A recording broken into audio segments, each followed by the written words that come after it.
तपतकठोरा येथील शेतकऱ्यांच्या वीज पंपातील तांब्याच्या तारेची चोरी। भुसावळ तालुक्यातील तपतकठोरा येथील तापी नदीच्या काठावर ठेवलेल्या शेतकऱ्यांच्या शेती पंपाच्या मोटारीमधील तांब्याच्या तार काढून नेल्याची घटना मंगळवारी उघडकीस आली आहे। अनेक दिवसापासून हे चोरीचे प्रकार सुरू असून मंगळवारी सकाळी 7 वाजेच्या सुमारास शेतकरी तेथे गेले असता त्यांना एकूण 7 मोटारीमधील तांब्याची तार काढून नेल्याचे निदर्शनास आले आहे।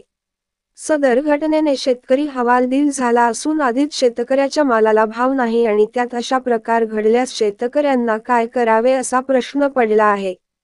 कारण सदर मोटारीमध्ये वाइंडिंग करण्यासाठी भरपूर खर्च लागणार आहे। सदरची चोरी ही तापी नदीच्या पलीकडच्या बाजूने म्हणजेच रावेर तालुक्यातील चोरट्याकडून असल्याची चर्चा परिसरात आहे। मनोहर लोणे, महाराष्ट्र न्यूज, तपतकठोरा।